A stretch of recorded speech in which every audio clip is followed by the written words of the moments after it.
This stream will change my life. I can feel it. Will it, though?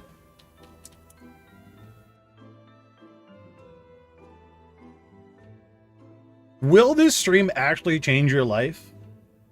Do you think it will? Truly? I don't know. Let's find out.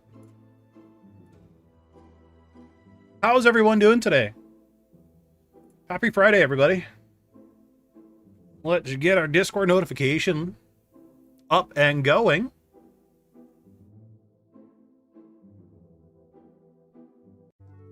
Boop, boop, boop, boop, boop. VTuber Senpai.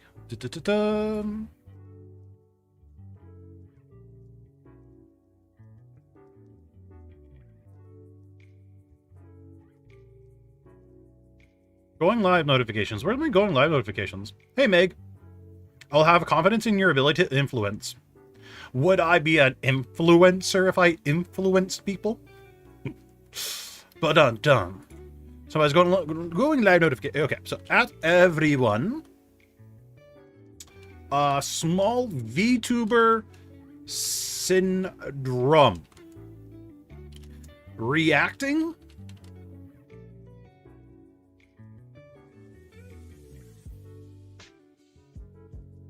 Reacting to Devin Nash's.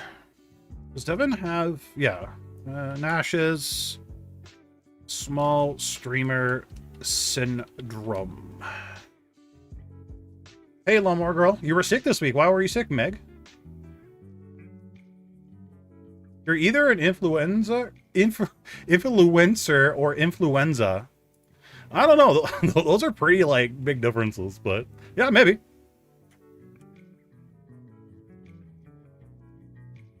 Yeah, well, so today is going to be, I don't know, I'm a little bit excited for it. Not a little bit. I'm really excited for it because, like, it's Devin Nash. I love his content. So I think we can, like, really, I say like a lot. I really do. I feel like we could really just relate a lot of stuff that regular streamers do and see that there's a lot of parallels in the VTubing side of things. A lot of people think that IRL streamers and VTubers are very different in their experiences and how they do things. So I'm hoping today to show you guys it's really not that different. And considering Devin Nash runs a talent agency, you guys are going to see, well, he's literally an authority of it, of what works and what doesn't. But a lot of you guys are going to notice that what I state is pretty much the same stuff. Hey, Kat, how you doing? Hey, gotcha.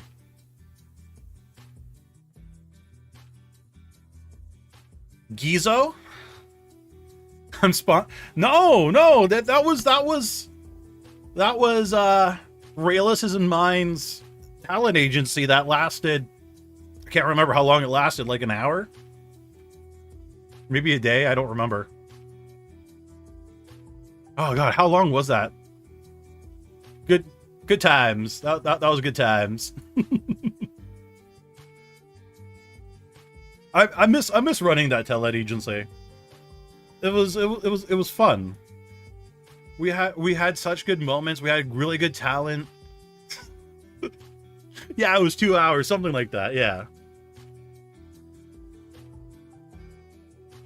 I have fond memories of Gizo.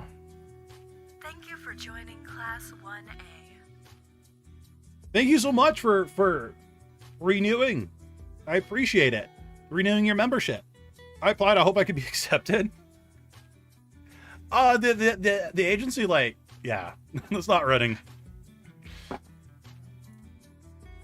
Cubism Live 2D, that's good, Cat. That's really good. Make sure you guys check out Sapphire's tutorials on that kind of thing.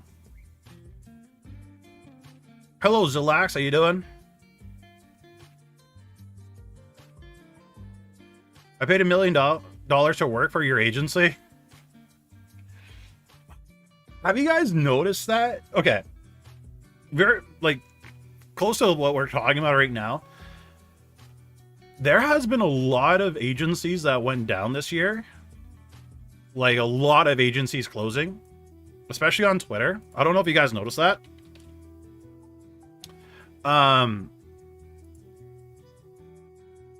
But there's also a lot of new agencies popping up. And it's honestly terrifying on how many new agencies are popping up, like VTuber agencies specifically, and how the same VTubers are falling for it.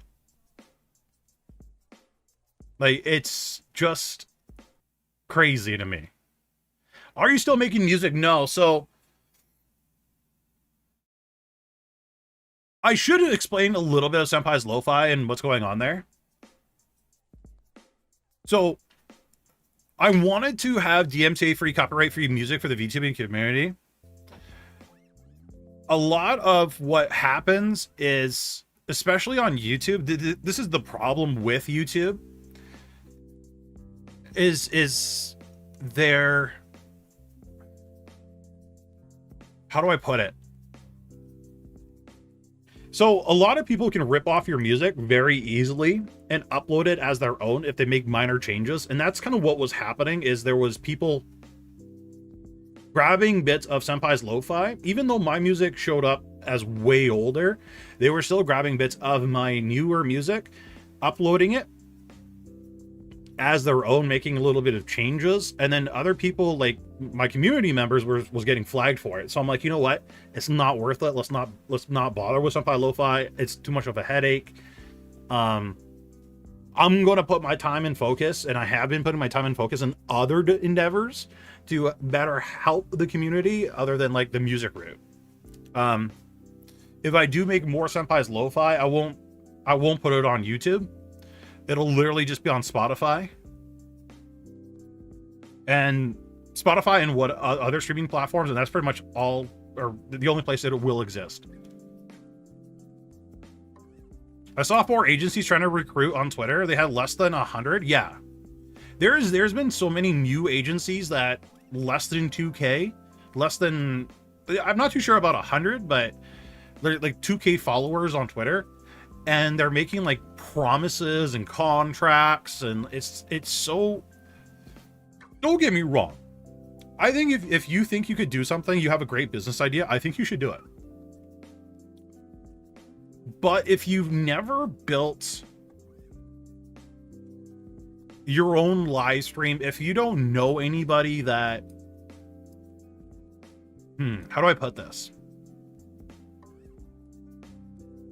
Okay, this is going to be like 1,000,000% my own opinion here, chat. So like,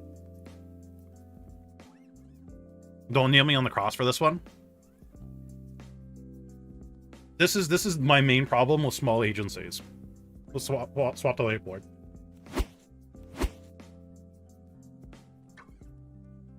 I should probably like Control C, close that. We'll get back to we'll get to that in a minute. Small agencies. Agency issues. Okay, this is the problem that I have with small agencies.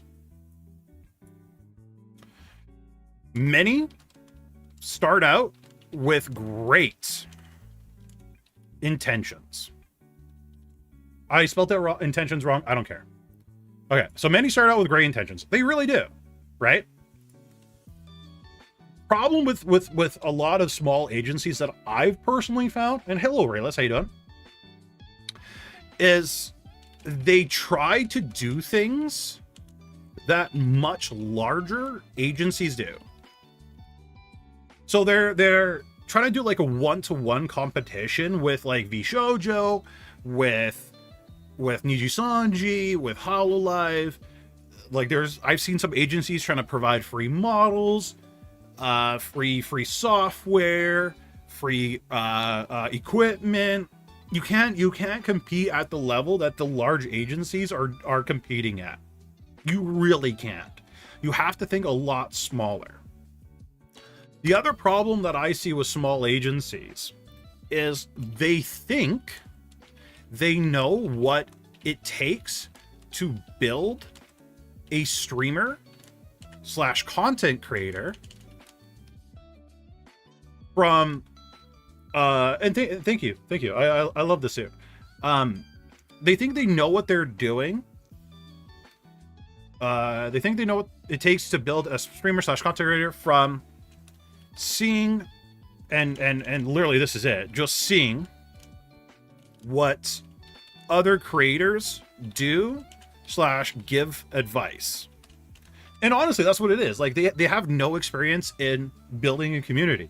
So I've seen small agencies recruit people that have like 1 or 2 concurrent viewers, promising them 100 concurrent viewers, but have no idea how to execute that.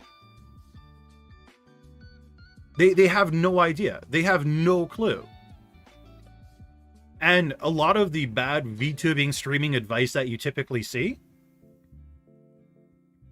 is the advice that they're giving their talents. It doesn't work. It doesn't work, right? I honestly, I feel like true successful agencies, or a true successful agency to happen, you need to know how to build a business, because that's what an agency is. A lot of agencies treat things like it's a friends group, right? That they're buddies and group of friends. It's not. It's a business. Agencies are businesses. Agencies have to make money. If your agency is not making money, like, and there could be like a year period, or I would want to say a year max, maybe absolute most 2 years max of the agency not making money. Okay. It's a little bit alarming because you can't really provide anything to people. But a lot of agency owners try to treat the talent as like they're good friends. They're employees. You have to treat them as such. Right? If your employee is not doing what they're required to do, either like streaming hours, collabing, doing editing, so on and so forth, you got to be on their butt. And there's a lot of small agencies that are super scared of being the mean person, the bad guy. You can't do that. My question is, what gives the tiny agencies so much confidence? From what I've seen, they think they can provide something that others haven't in the past, because they think their idea is super original. No one's done it before. No one's ever thought of it before. And sorry to say, like, pretty much every small VTuber agency has done pretty much exactly the same stuff as everybody else. No one's unique. Their way of thinking is not unique, so on and so forth. I think it comes down to a lot of this is they think they could confidently provide something to viewers and to their talents that hasn't been seen before. And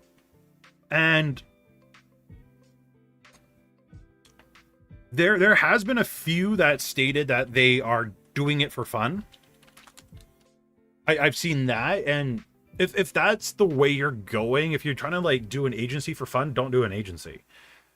Do a group of friends or a collab group, if anything, and limit it at that. But a lot of it too, I got to be honest with it, is cockiness. Like, they're super cocky, right? They think they know better. They think their poop don't stink, and I think a lot of that stems from there too. Is a lot of cockiness, and to a degree, to be like a good business owner, you got to be cocky to an extent, but you should also know your limitations. And there's a lot of people that don't know their limitations, or they think they do, but they go past it, which ends up hurting them in the long run. So that's the one thing I've noticed with small agencies. But we had what, 4 or 5 small agencies close this year, right? We had Tomo Pulse. We had I can't remember the name of the other ones, but quite a bit. And now we got another 3, 4, 5 popping up. It's crazy. It's crazy. And we all have to start somewhere. We really do. We all have to start somewhere. But what they're doing to start their agency, like, truly, this is how I think you should start an agency. Truly, truly, truly, truly. 1 talent, maybe 2. Stop doing what the big talent agencies are doing. Don't have 5 or 6. Do 1 or 2. See how well it works with those 1 or 2 talents.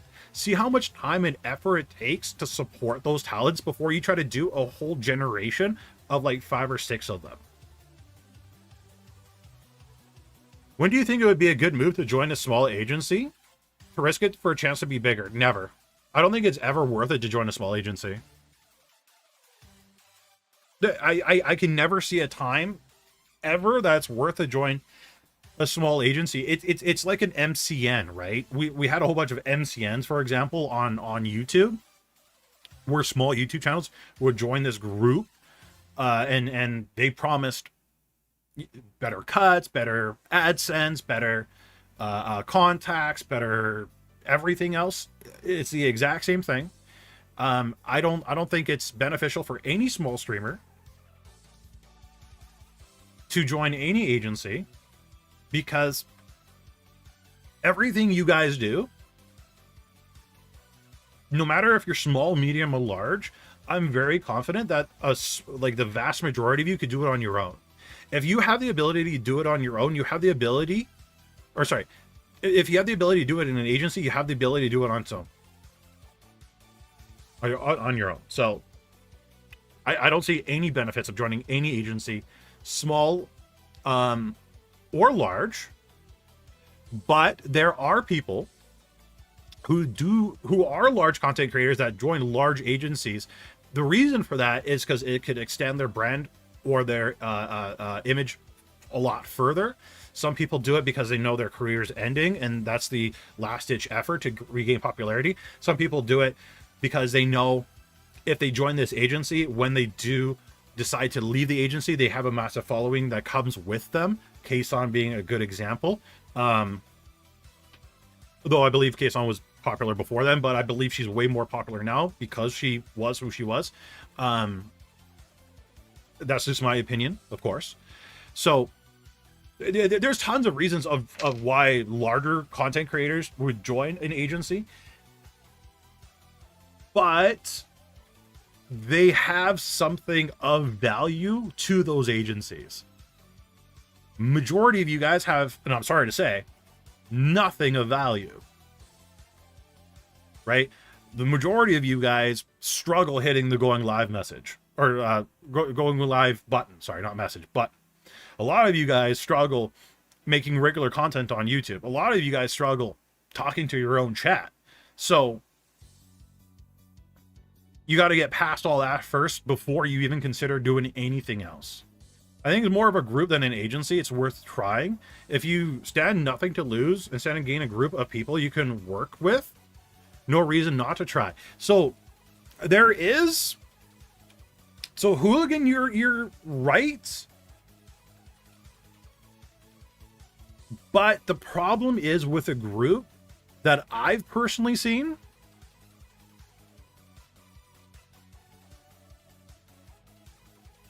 and this is just me.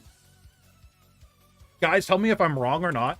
But one thing I feel and what I've seen when people do groups can be really good, by the way. Groups can be super great, beneficial, and all that fun jazz. I think groups can be fantastic, but the problem is group members depend on each other way too much, right?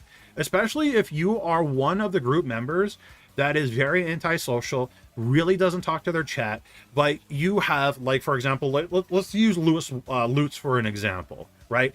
Let's pretend for a second that Lewis Lutz was super outgoing, super extroverted, super talkative, knew how to talk to a chat, all the fun jazz. And I'm super quiet, right? When I bring Lewis Lutz onto my stream, or when we do collabs together and people, watch my stream because of the collab, a lot of people would be drawn towards more of Lewis because Lewis is very extroverted, very communicative, so on and so forth, versus me who isn't, right? So people depend on, or I would have to depend on Lewis to always collab with me or always to be in my group for me to get viewers, right? I see a lot of that happening because they can't do it themselves. They're not building the social skills that they're required to do it themselves. But another thing that I see a lot of, especially on VTuber Twitter, is the drama that comes from it. Because your other group slash gen mate is far more successful than you, there is a set or jealousy that sets in that you kind of start resenting your fellow members, your fellow group members, right? So a group, like I said, can be super beneficial, but if you, again, have nothing, you shouldn't be in a group. You should be learning on how to build yourself up first. You should be figuring out how to like draw in an audience, how to entertain that audience. So when you do join a group, you don't have to be worried about that group member that you're collabing with taking your audience, because I did that a lot when I was like an IRL streamer, when I was a flesh tuber. I would collab, and I know this is scummy, believe me, I know, but it worked. I would collab with people or like they would never come onto my streams, but I always went onto their streams. I would collab with people, showing that I was super talkative to their chat, and they were, while they weren't, right? I was answering things from their chat. I was the comedic person in the stream. I was the person that made this, like, I know this is like super egotistical, but I was the person that made the stream watchable.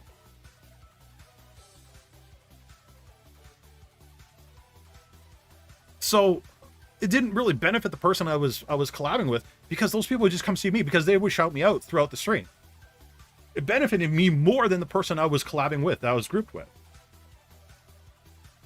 Between group members can be brutal. Yeah, it is. Well, we've seen it a little bit with VShojo, right? Or sort of seen it with VShojo. Kinda. But there was like a particular member that was very unhappy with how things were going, right? And at least to me, it seemed like there was a little jealousy because other people were being far more successful than they were. That's what I got from it. I could be totally wrong though, but that's what I got from it. There are also viewers of the introverted streamer not really enjoying the extroverted one, drawing out the introverted one. Yeah. Imagine a VTuber soap opera, everyone cheating, evil twins, etc. That is literally VTuber Twitter. Competitive between group members can be brutal. Yes. Yeah.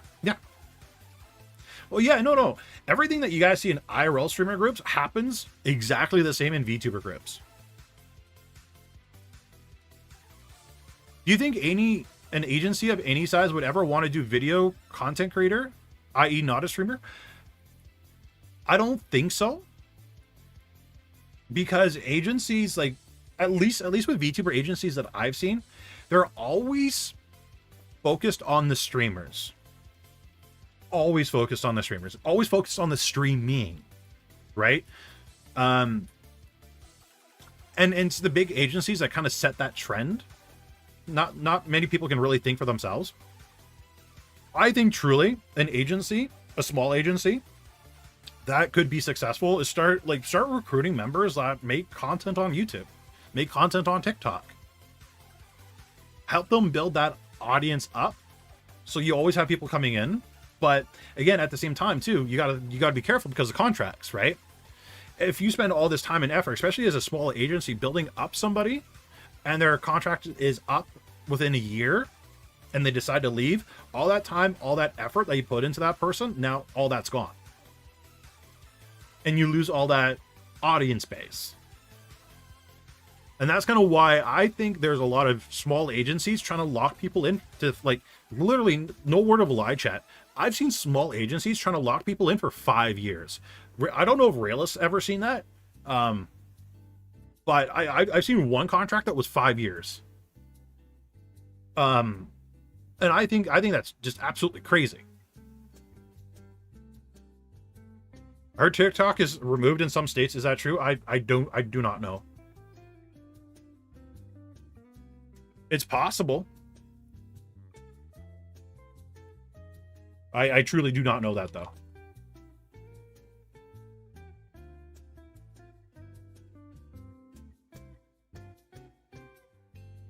We're gonna get the Devin Nash stuff kind of prepped up, ready to go. Yeah, 5 years. Yeah, it's crazy. Sounds more like a prison sentence. Yeah, I agree. 5 years is a very long time. All right, chat. I guess we should start with the Montana, but recently banned TikTok. That's crazy. Yeah, it's that would be hard to enforce. I knew of a company requiring small streamer syndrome. Oh, well, you're about to find out. You are about to find out. All right, so let's pause the music. Also, guys, if you guys want copyright-free, DMCA-free music, check out Rayless. Rayless Cat Records by Rayless. Oh my God, amazing music. You guys should really subscribe to it, listen to it. Fantastic stuff. It's what I listen to, so it's something you should listen to as well. Let's make this a little bit smaller. Move it down just a wee bit. Okay, so if you guys don't know who Devin Nash is well, he'll introduce himself obviously, but he runs a talent agency.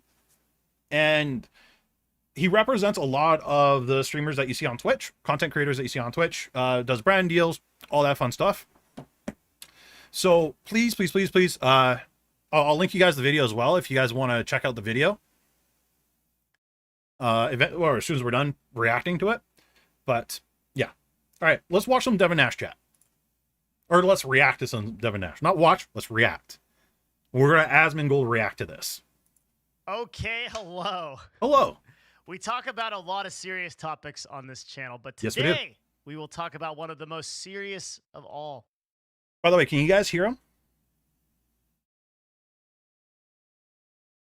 Can everybody hear Devin just fine? Do I need to turn him up just a wee bit, or are we all good? OBS is telling me we're okay, but I want to make sure you guys think he's okay. I don't know why I keep pausing where his eyes are closed. He looks a little bit constipated here. Just a wee bit. He may need to go for a poop. Thank God he'll never, ever, like, see this ever. He's a little quiet. Okay, let me just turn him up just a wee bit. Just a wee bit. I will do 23. Okay. Turn it up a little bit. Okay, I'll do a wee bit more.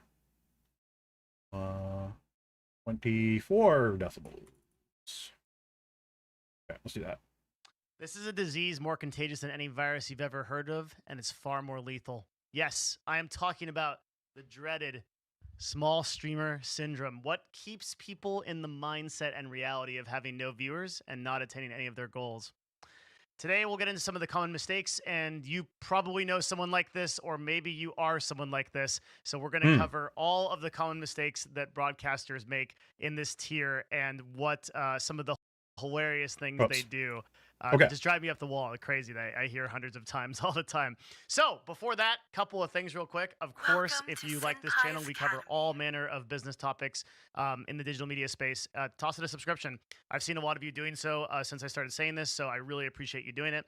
And secondly, real quick, we are hiring I run an agency called Novo TV. Okay, we don't have to worry about the hiring. The gaming space that we're hiring, so I'm looking for more people. Okay.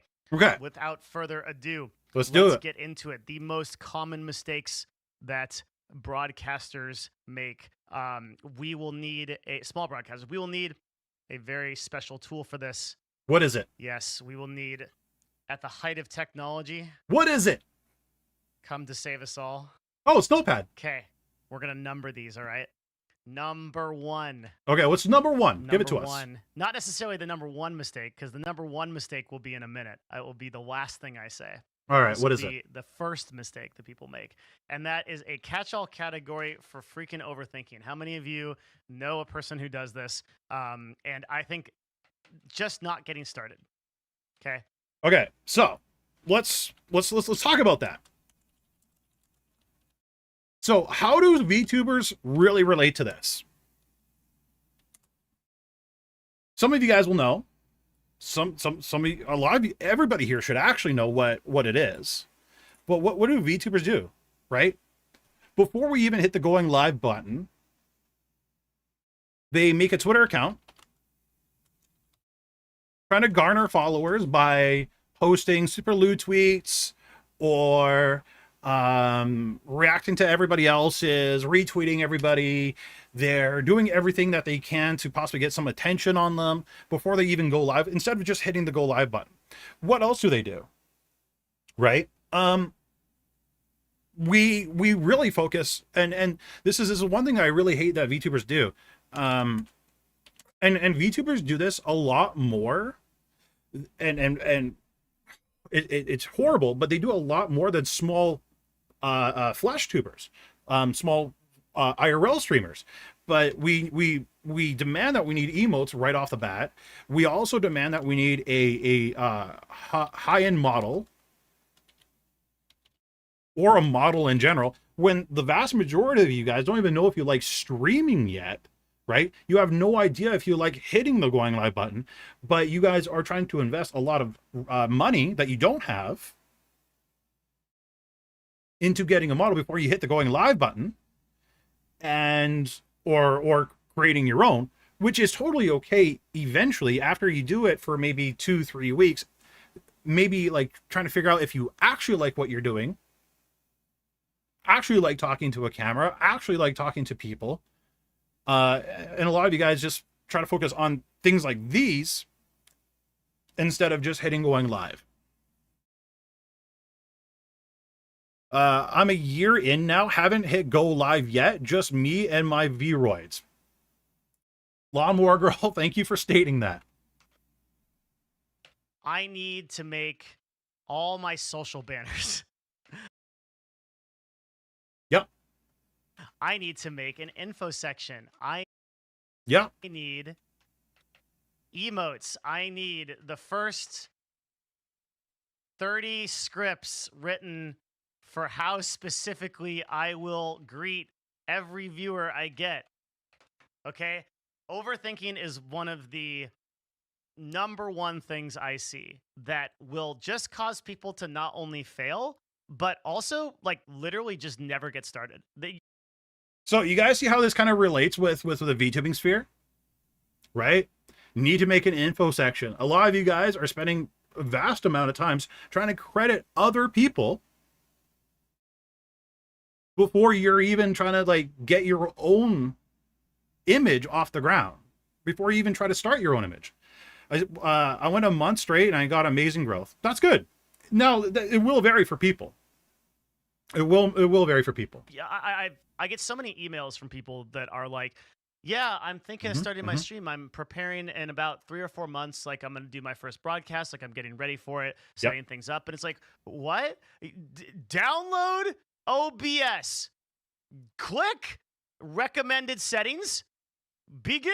Like title it. And there's a spiritual meaning underneath this, right? That's so. I also get this too. I get DMs on Discord. I get message on Twitter. And I get comments on YouTube where people are like, hey, Senpai,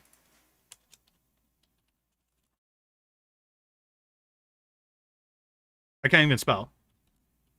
Where do I start? Or what should I do before I start? And literally, all you guys got to do is literally what Devin just said. Install OBS. Don't worry about having a model or anything like that. Hit go live and see if you are actually enjoying this before you invest tons of money, time, and effort into it.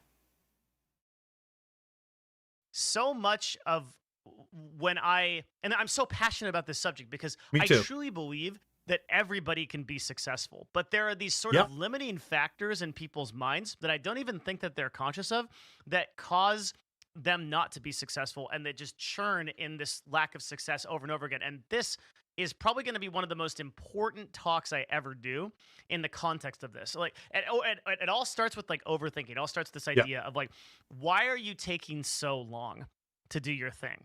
Right? Why does it take a month to set up a broadcast? If you have the internet connection and you have OBS, which is free that you can download, why is it not 15 minutes? So chat, why is it not just 15 minutes for the vast majority of the VTubing sphere? Why is it not just 15 minutes just for you guys? Again, a lot of you guys are worrying about emotes before you even get started. A lot of you guys are worrying about your Twitter account. You're worrying about high-end models, right? You guys are worrying about what software is going to work perfectly for my computer. What software is going to work absolutely perfectly for my model? What emotions am I going to have on my model? All that fun jazz. Honestly, like, it shouldn't take you guys more than 10, 15 minutes just to set it all up and just hit go live. Lewis said it because I'm lazy. Yeah, and a lot of you guys do procrastination as well. Absolutely. Some of it's laziness, absolutely. But a lot of you guys are just way overthinking things, as Devin pointed out, right? So yeah, some of you guys have anxiety. But the only way you get really over that anxiety, hit the go live button. Don't look at chat. Don't look at your viewer count. Don't look at YouTube. Don't look at Twitch. Just just go live. And don't worry about anything. Get used to just going live, right? Or at an absolute maximum, a couple of hours for you to start a stream, Mhm. run it for 2 hours, play a game, and maybe it's terrible, but like what's actually happening is this idea of procrastination and this perfectionism that's making you like not start that YouTube channel, not start that business, not start that side hustle, that thing that you know you should be doing. And this overthinking thing is just a roundabout way of procrastinating your way around not actually doing something. And you know what? Out of all the ones I'm going to mention today, actually fell to this one. When I first started broadcasting on Justin TV in like the beginning of 2012, That one switch, of by my the way. big things was I just like didn't start the stream. And I actually had a friend that told me, he's like, hey man, just run a broadcast. It was like the best advice I could have gotten. He's like, just start a stream. It doesn't matter how bad it is. Start a stream. You'll have 0 viewers and it won't matter. Nobody will remember your mistakes. Like if you go sort by oldest on this channel, my videos are terrible. They are. They really are. I also have a bunch of other channels that are just like channels that are dead now. Now, somebody just mentioned, Ayo, some of us are tech illiterate. 10 to 15 minutes is not enough. So I don't know if you guys ever met this guy. Super handsome, super amazing voice. But his name's VTuber Senpai. Literally, chat, I have videos, tutorials showing you guys how to set up the particular software for VTubing, how to get it into OBS. I even have a dedicated video where I'm wearing my old sweater on how to set up OBS, right? The problem is a lot of you guys aren't looking it up. A lot of you guys are afraid to look things up, and you want to try, and some of you guys are actually just too stubborn to look it up because you want to figure it out yourself, which is totally fine to a degree. But honestly, if I am literally having a video that's 8 minutes and 16 seconds long, it shouldn't take you more than 8 minutes and 16 seconds to set it up and go live. I do a lot of rambling in these videos too. It should take you less. Long gone that are also terrible. They're just awful videos. I mean, just like abysmal videos. Some of the oldest videos on those channels are so bad. Nobody Mine too. remembers Don't them. worry. Like everybody, no one's gonna remember. Nobody cares as much as you think they care. So just getting started is like the #1 mistake, like overthinking all of the stuff that just doesn't matter. And almost everything that I mentioned today will be some variation of this. So let's get into #2, okay? And that's I need equipment. I don't want cringe content. Oh my God. The amount of times I've heard people talk about saying, oh, well, I don't want to like be super cringe when I first start out. Chat. We've all seen my original sweater. That's pretty cringe. We all seen how I like talked way back when in those original tutorials. If you haven't seen it yet, go look it up for yourself. VTuber Senpai 2 years ago is way different than VTuber Senpai today, right? We all have to start somewhere. All of our content is super cringe, especially in the beginning. So number 2, I need equip.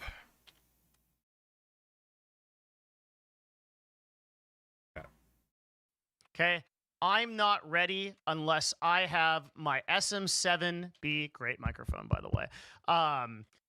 RTX 1090, 290,000 ray tracing with 6 digital inputs, computers, AI Tesla robot, and 6 consoles. Okay, I am not ready until I have all this stuff. Okay. So Devin mentions I need equipment. I'm not ready unless I have my SM7B. So a lot of you guys, and some of you guys are here in chat today, but the vast majority of VTubers say I need a really good mic, right? This is huge in the VTubing community. You guys say you have to have the best mic possible. You don't, right? A cheap $10 mic from Walmart will do just fine, right? The vast majority of you guys have, and especially that I've seen on Twitter, I need an iPhone. iPhone 13 for my tracking. You don't, right? I've made so many videos using like a Logitech C920 and a GoPro Hero 4 that I accidentally stumbled upon on Facebook Marketplace, right? An iPhone 13 is not going to make you successful. What's going to make you successful is you, your content, and how you do things, right? But seeing I'm hoping some of you guys are seeing some of these similarities, right? Some of you guys, state that you need to have a high-end computer, right? He's talking about the RTX 2090. Well, he adds a couple more zeros on the end of that, but like, I've seen so many people saying, well, I don't have a good enough graphics card. You have a computer. It turns on. It connects to the internet. That's all you really need right now. You don't need to have the super high-end stuff. Just go live and do a just chatting. Do a React content on Twitch. Doesn't matter. The amount of dumbness that focuses around not having equipment as if it is some kind of limiting factor to the success of your brand or your business is crazy, okay? You do not need a super crazy setup to run a successful broadcast. There is so much data on this, and you need not look anywhere but anecdotally at people like XQC, who is farting into a microphone to 50,000 viewers, or Tyler One, who's screaming into a microphone that I think he might have picked up accidentally from Walmart that for $3, or he might have stolen it. I don't know. So there's right. XQC for the longest time had a Logitech C920. Right? A lot of VTubers started off with a Logitech C920. You guys don't need that iPhone when you first start out. You won't need it until you're at least 100 concurrent viewers, if not larger. A ton of people that are successful on Twitch and don't have these unbelievably crazy setups. I have a pretty good setup, yeah. And the reason is because I'm a hobbyist. I like spending money on stupid stuff that doesn't matter. So I like having... That's Rayless. I'm kidding, Rayless. I'm kidding. A wireless Behringer mixer. I like having a Sony a6000 camera. I like having 80 different LED lights in a green screened painted wall because that's the kind of guy that I am. In the same way that you meet those weird people that are like a little bit too obsessive about cars. They're not planning to do anything with the car. It's not making them money necessarily, but it's just something that they really like to do. That's the kind of attitude that you should have towards equipment. So another parallel that we can draw with this, especially with VTubers, the amount of VTubers that I've seen post an image of their setup is triple monitor, right? They have triple monitors. I'll be honest, I'm guilty of that. I have triple monitors, but for me, like editing and all that fun jazz, super useful. But the vast majority of you guys only need a dual monitor setup. And then you guys have like an 18-inch ring light, which, okay, sure, it could be useful, but you guys don't need that right out of the gate. Right, I have a $20 ring light that has a webcam mount right on it. So some of you guys really think that like a ring light's going to make or break your tracking. It doesn't. I have videos that like literally show that, but and you guys have, you know, talk about mic arms and so on and so forth. Again, there's so many parallels here. You shouldn't treat it as this limiting factor of like, well, I can't run my stream until I get my Blue Yeti 9000. Like, you got a mic, dude? Have you got a headset with a bad signal on it? Yep. Run your show. Yeah. Do your first YouTube video, right? Right. 3 weeks ago, chat, my headset, the adapter that sends it wirelessly to my headset completely died. I still streamed. Was it awkward? Was it weird? Yes, but I still streamed. It doesn't matter. Again, like, you will make so many mistakes along the way that it just doesn't matter. So I need better equipment is number 2. And all of the stuff I'm mentioning today is based in probably, I would say, thousands of emails and comments and things that I've gotten over the years as somehow I have accidentally fallen I'm not that high, to but this pit that I can't crawl out of, that I am some I kind get of quite a bit. authority on content creation and business generation. Oh God, it's horrible. I don't know how I got here. I can't climb out. I'm stuck in here. I live here now, and you're here, and you're stuck with me, so we might as well keep going. Let's keep going. What's number 3? Preach it. Dumb drama. Oh my God. This is particularly bad with small Twitch streamers, okay? I got rated. Okay. Before he goes into that, dumb drama. VTuber community. What's our dumb drama that we have in the VTuber community, chat? Oh my God. Your model has big bobas. Right? Oh my God. You're lewd. Right? That's some of the like biggest dumb drama that I can think of right on top of my head, right? Oh, you have a lolly looking model, right? Oh, I didn't like what you said, right? There's more even dumb drama, like political stance. Like, it doesn't matter what your political stance is at the end of the day. People are there to watch you play video games, not who you voted for, right? Unless that is actually your content. Then if it is, power to you. But for the mass amount of time, or the vast majority of time, people don't give a crap about your political stance. They really don't. And honestly, I knew people that have a massive political stance. But like, oh, and another top one that I see is, oh, they are copying me. Right? I'm sorry. There is like 50,000, not that high, but 50,000 cat girls out there, right? Or bunnies, right? A lot of you guys in your VTubing model design, you aren't unique. You don't have a unique looking model. A lot of it is recycled stuff. Could you imagine IRL streamers getting mad because they're blonde and other people are blonde as well? That's just insane. That's kind of the stuff that you guys are doing. Right? But the VTube community, especially on Twitter, massive drama. Massive drama. So let's go back a couple seconds. Streamers, okay? I got rated by X streamer, and I didn't like it. Yeah, I've seen that. I've seen VTubers talk about that very thing. Right. This streamer said something about me. Yep. Damn it, ads. Just because I'll support you, Devin, you know, we'll sit through the ad. We're gonna just mute it. We'll skip ad. Perfect. Or my mod, okay? There are tons of small communities. Yep. That just coming from like having built small streamer teams back over the years and being a part of these Discord communities, particularly on Discord, y'all waste so much time on dumb bullshit that doesn't matter. True. About what he said, she said, some kind of drama about like raids or hosts, yep. Or this person ran the stream with this person and did this collab. This is particularly a thing with an IRL yep. streamers, like small IRL streamers. Oh my God, super. Right, and VTubers, a lot of you guys, yes, this will definitely be a VOD. But like honestly, like a lot of you guys waste a lot of your time, effort, and energy, and then there's a lot of VTubers, because you guys put yourself into these drama situations, now need to take a mental break for a month or two and come back, and you wonder why your audience isn't there anymore. We're notorious for this, but all over the place, like you worrying about, and like I'm gonna put this as a subcategory, worrying about competition. Okay, first of all, If you have 5 viewers and 3 of them are your mom and 1 of them is your dog and 1 of them is Commander Root, okay?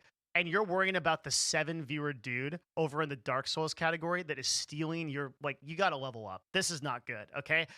Nobody at the top of their game cares about what another person is doing. The only True. people that you can compete with is your own people, yourself. That's the person that you compete with. That's the standard that you set yourself to, and that's the person that you deal with. You don't deal with any of this other BS. Chat, when was the last time you guys ever heard me state to you guys that I'm worrying about another person making educational content? What do I tell you guys? Every time we find somebody, I'm going to crush them. I'm going to do better than them. But you don't see me worrying about people. You don't see me talking in Discord or on Twitter about, oh my God, someone's making a similar video to me. They're stealing my viewers. No! I'm going to make myself better than theirs so I could steal their viewers. But I don't put any thought into it for more than a second. But there's some of you guys that have a complete breakdown because, again, somebody in a completely different category, but you're friends with, or you're in a group with, right? Going back to our earlier conversation, because you're in a group with them, they're more successful than you. They have a little bit more viewers than you, and you think you're an absolute failure because you're not doing as well as them. You should never be thinking, like, in business, I am never thinking about my rival agencies, ever. Good. I'm never thinking about the people Don't that do are it. competing against me. I'm Don't. thinking about how to build the best product and how to deliver the most value. So many people are wasting so much mental juice on the dumb drama of this person said this thing and this person did this thing, and you're spending hours worrying about this stuff instead of getting better at your craft. And this is loser level thinking at the core, my guy or girl. It is loser level thinking. Successful people do not think like this in any category. Okay, so again, let's talk about this. And let's draw a parallel to this.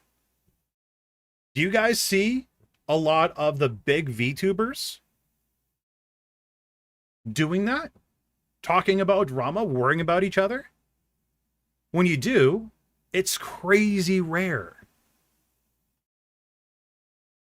Right? It's so rare. But there are small VTubers that do it and talk about it every single day or every week or every other week, which is far too much. But look at, like, top talents, top VTubers. They're not complaining about so and so. They're not talking bad about Girl DM or other people. No. They're focusing on providing the best content as possible to others. That is their only concern. Now, there are some agency VTubers out there that are throwing shade at other members, but that's because they're sharing the exact same audience. They're not fostering their own community. They're not fostering their own audience. They're sharing an audience, and that's, you know, why we see some of that. But, like, look at all the indies out there that are at the very tippity top, the 0.1%. They're not wasting their time in drama. But yet, small VTubers, small streamers, all that fun jazz are talking about bad things that happen to Niji Sanji, putting down Niji Sanji, putting down each other, all that fun jazz. And where are they getting? Where are they going? Nowhere.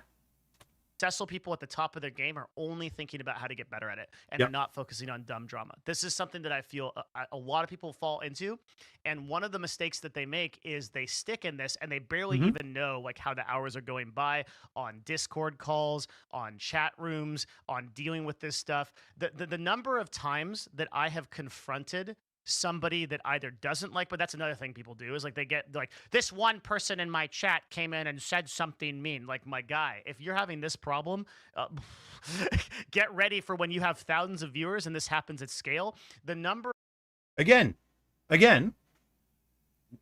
chat, please, like, especially you guys are on Twitter, VTuber Twitter. How often, and I know I see this literally every day, no word of a lie, of a small VTuber complaining about what somebody said to them, either in DMs on Twitter or on their stream. You guys have seen many times where people would come in and troll this particular live stream, right? You guys have seen people throw shade at me on Twitter. Like, come on. of people, like bringing them on to Discord for like a debate or something, like the number of people that I have engaged directly over any extended a period of time that did not like me, including other broadcasters, which there are plenty of other influencers that don't like me, it's zero. I don't spend any of my time on that stuff. Absolutely none. I don't Good. ever lose sleep over it. I'm never Good. going to think about the person who was like, I didn't like it. It wasn't good. Good. Devin Nash doesn't do good things. Like, never. Okay. I'm going to get better at my craft. I'm going to get better at speech. I'm going to get better at presentation. Perfect. Get better at content generation. And I'm going to keep working, get better at selling agency deals. And I'm going to compare myself against myself. Get out of dumb drama. This is such an important thing. Okay. Good. So, exactly what Devin just said. Get out of dumb drama. So if you guys yourselves that are watching this live stream right now, or this VOD or whatever, think about it. Are you in any kind of dumb drama that is taking up your time? Is there anything you could do to get out of it? Get out of it. Make a new Twitter account. Literally, do not worry about that stuff. Move on. None of this is going to propel your career. If anything, is going to make you look bad. And yeah, there are people that dunk on Niji Sanji and get lots of views for dunking on Niji Sanji, but that is temporary viewership. That's not something that is going to give you continuous viewership over time. It's going to give you temporary massive boost in viewership, but it's going to die down right after when people start forgetting. And let's be honest, the internet forgets about everything within 10 minutes of another drama coming out. Number 4, what game should I play? / what kind of content should I do?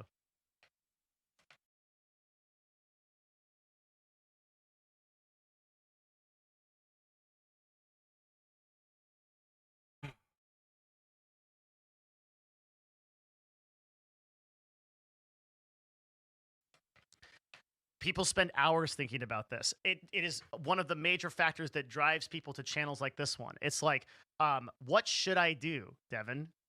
Old guru behind, old shaman who lives in the hut, the YouTube hut. What should I do? What game should I play? Yes. What kind of content should I do? Yes. I don't know, man. What makes you happy? What do you think you could do to add value to people? So again, this is another parallel that we see. And by the way, chat, this video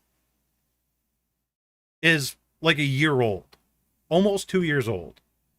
But see how we're drawing so many things that are very similar between IRL streamers and VTubers, right? The endless amount of DMs that I get of people talking, and not just DMs, but we've seen it on this particular live stream where they're literally worrying about, you know, what game is going to get me success? What game is going to get me viewers? What game is this? What game is that? Right? A lot of people are a lot of VTubers are trying to chase the games at the very tippity top with the most competition, but none of you guys are worrying about the games that are at the bottom that have little to no competition, or games that you're even passionate about playing. A lot of you guys play games that you don't even like. There's so many VTubers that was streaming Genshin Impact, but you absolutely hate Genshin. A lot of you focus on, oh, this category has really high CPMs. This category plays really well. This category is very popular, so I should do this because, no, right? You'll never stick with it in the long game. The reason that I do these videos and the reason that I talk about things in the digital media industry and the business industry is because I like doing it. I like talking about things, especially marketing. I like to see how you tick. I want to know how you think. Me too. I want to know why you buy the things you buy. And chat, am I in a category right now that garners tons and tons of viewers? No. Am I in a category right now that gives me tons and tons of subscribers? No. But I am doing something right now that gives me a sense of happiness, right? Now, there are times where I absolutely hate doing this, and I think that happens to literally everyone. But I am doing something that I'm passionate about, that I love, that I like, that I'm not going to get burnt out. I'm approaching 3 years soon, chat. In October, it's going to be 3 years VTuber Senpai has been around, and I'm still doing the same stuff. Well, adapting and changing over time, but yeah. I want to know why you hit that subscribe button and like this video, right? Or why you don't, but you should. And I want to know those things because that fascinates me. It's really interesting to figure out. At Fortis BC. I hate ads. And so I like making videos and discussing things about that. So I'll keep doing it because I like doing it. And like one of the really good ways you know that you're on track with this is a lot of time I'll just be in the shower or just sitting somewhere and I'm like, that's a great idea for I cannot relate to this enough. Chat, do you know how many of my videos I've done where it was a thought in the shower? The shower is a fantastic place to like think about like content ideas. It literally is. video. I want to make that. And when you have that feeling, you know that you're on track. Way too many of you are focusing on like what the meta is, or if you're going to get more popular. And if you think that that actually matters, coming from a dude that just exclusively does analytics, I can't wait until you come to the last reason in this video why. But trust me that it just doesn't matter. What you should do is you should make a show, whether it be YouTube or whether it be Twitch or whether it be a business, whether it be any kind of influencer marketing.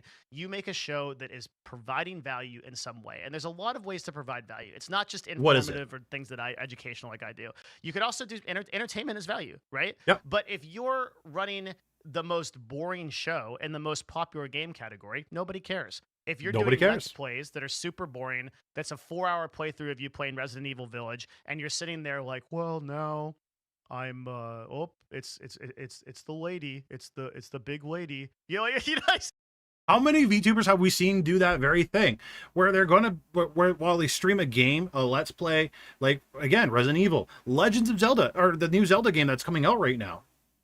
Right, there are a lot of VTubers at the very bottom of that category that is giving very bare minimum commentary that has no excitement in their voice, not passionate about it, don't even like the game, don't even like the genre. They're just doing it because they're just chasing viewers.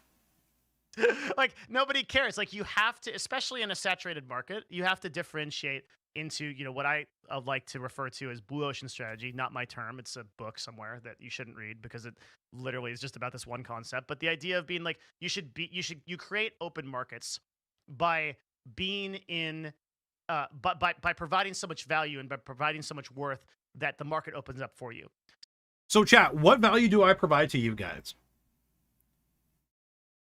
And now, after you type your answers, ask yourself this: what value do you provide to your viewers?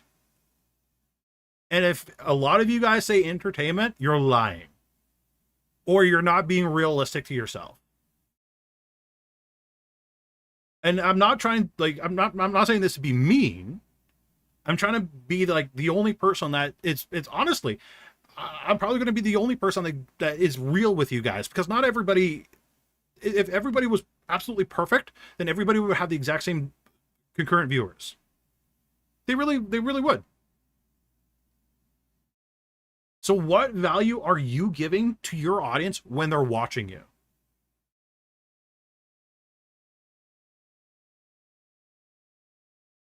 And somebody already said that you have no value. Then what value do you think you could bring to the table?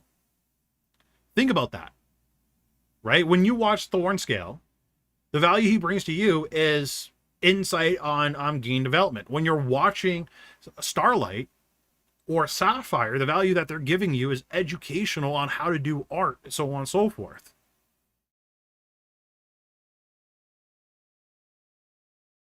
So there wasn't a market for people that talk about agency level digital media stuff like me before I started doing this. I'm like I was the #1 person on Twitch before I boycotted myself, and I'm competitive on YouTube in a small category because I just created the market. I like talking about it, and you can bet that if you like something, there's going to be people that like it too. So get off the whole what game should I play, what content should I do, and this applies to stats as well. Just like, well, statistically, the viewer to subscriber ratio in this particular game category is 44% better. Like, nah, do you love it? Is it something that's interesting to you? Is it something you want to talk about more? Okay, that's something we can do, right? So again, this is stuff that I've talked to you guys about endless times. The stuff that you're doing right now. Can you talk about it for hours? When you're not live as well. Is passion a valid answer? Passion could be a part of the answer, but it shouldn't be the answer. It should be more than passion. What do you enjoy about it? Why do you like about it? Why is that information that you're the thing that you're passionate about? Why would the person that's watching you care?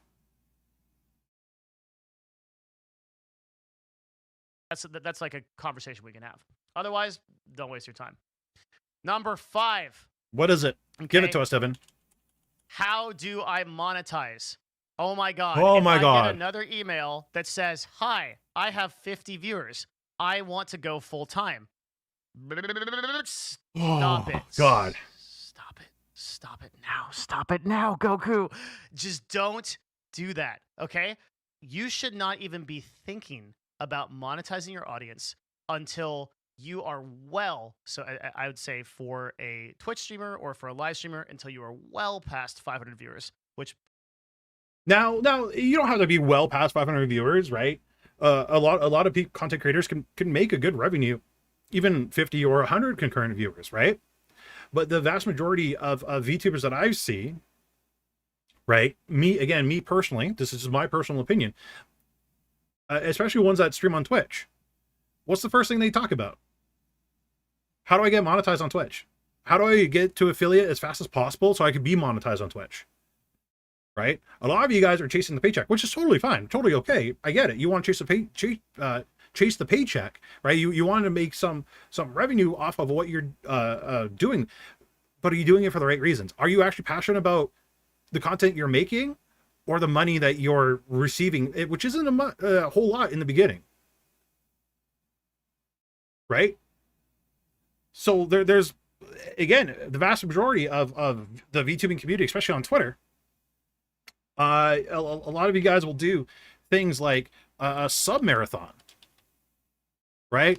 Or a watch party or whatever, right? To beef up your concurrent viewers, to beef up your followers, and so on and so forth, so you can hit the Twitch affiliate mark and then bring in that sweet money. But let's be honest here, the vast majority of Twitch, especially before they even lowered it to the $50 USD mark, which a lot of people still aren't hitting, the vast majority of people weren't even getting, right?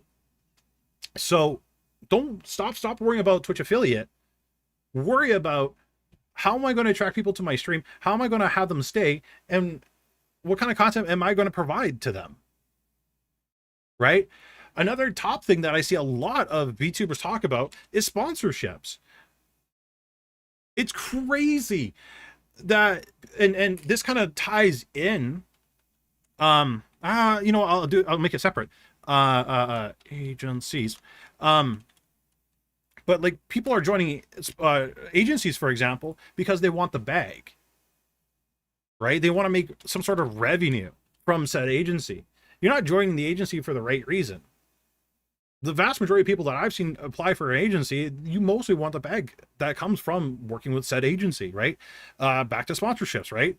I've seen VTubers, especially on, again, Twitch, that have banners on their page for blue microphone lineup, or keyboards, or gaming chairs, and so on and so forth. Like, why? Nobody that is literally coming to your stream is clicking on those banners. Not one of them. How do I know this? Because I had those banners on my on my Twitch page for years, and yeah, I did get some people clicking here and there on my what was it, Humble Bundle banner, but nobody was clicking on the gaming chairs. Nobody was clicking on my Amazon affiliate links. Because nobody cared about my equipment or what I was shilling. What they cared about was the content I was providing, the entertainment value that I was providing. So, like, really, think about it, chat. Puts you in the 1%, by the way. And well past 10K subscribers on YouTube, if not 50,000 subscribers. I haven't done a single activation for this YouTube channel, and I think as of the time of this recording, it's hovering around 120,000 subscribers. I get offers all the time. I'm at the point where I'm on email lists with agencies, and funny enough, I get emails from agencies, and then I refer them to our sales team, who introduce our agency, and then we do the deals. Kind of smart. With those agencies, I'm not stealing the deals. I'm just borrowing them for other influencers, and it's actually a really great source of inbound. Being super ruthless. That's good. Aside, there'll be like 3 people that get that joke.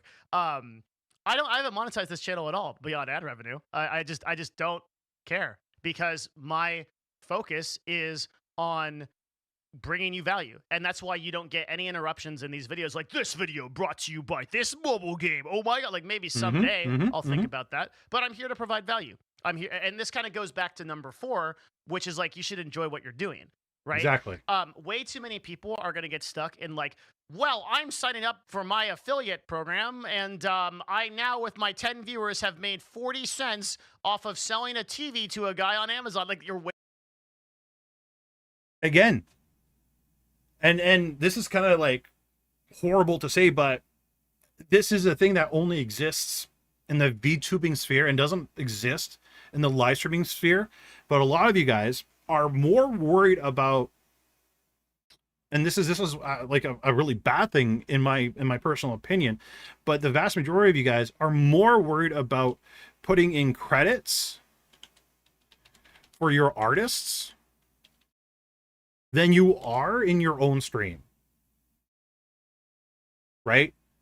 A lot of you guys are just far too worried about crediting people that aren't bringing you viewerships, that aren't bringing you any kind of value other than your model and like whatnot.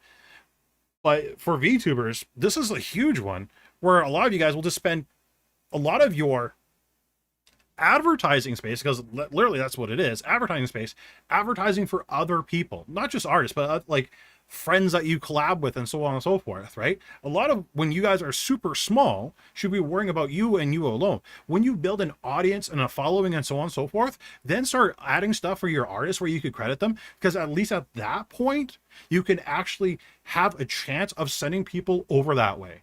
But if you're somebody that has like 5 viewers, nobody gives a crap about your artist.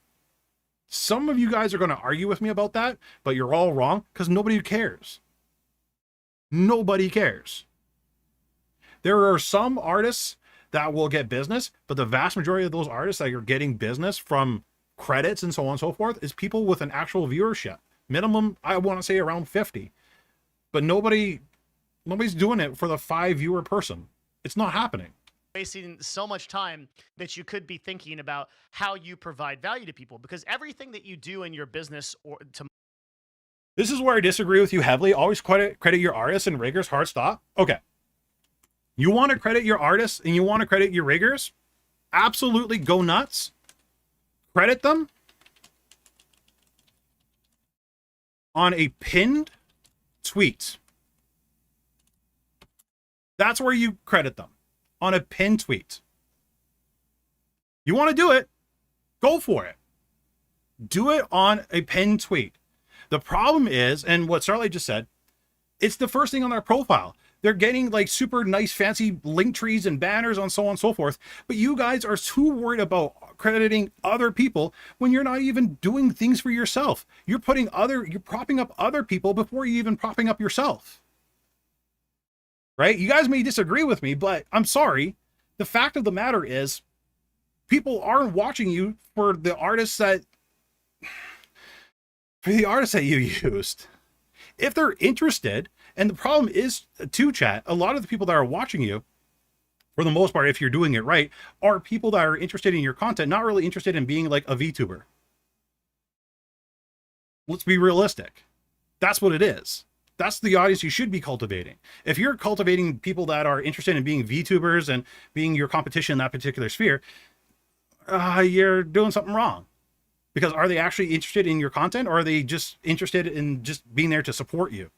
I'd rather have people interested in my content that's genuine and that want to be there, right?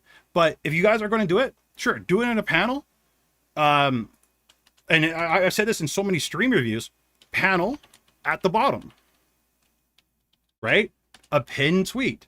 But it shouldn't be the very top of your profile. Like right here. This is advertising for you. This is, oh yeah, okay, yeah, you guys can see it. This should be for you. This should be 100% reserved for you. Down here, pin tweet, send people there, right? Put everybody there. Put your link tree there for the artists. But again, if you guys are streaming to literally nobody, which the vast majority of you are, your credits are doing nothing for the person that you hired. And again, this is something that only happens in the VTuber sphere, right? IRL streamers, for the most part, do not like credit artists or anything. This is the vast majority VTubers. Monetize yourself is kind of inherently taking away from whatever value you're providing. It's not Mhm. entertaining to watch somebody show a mobile game, no matter how many, no matter how creative you do it. It's not entertaining for somebody to watch somebody talk about a platform. And I'm a big fan of like authentic sponsorships, where if I ever do have somebody that I really believe in, I would be happy to do it. Like somebody that I think is a great company that I want to talk about, I would do it. And I wouldn't take any BS deals that I don't believe in personally, and I don't think you should either in any size. But I do think that there's a lot of value to.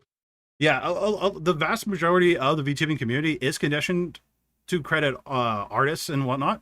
And again, totally okay to credit your artists and so on and so forth. But we're mostly getting that from the agency level, right? Yeah, and people will ask if they're interested, but.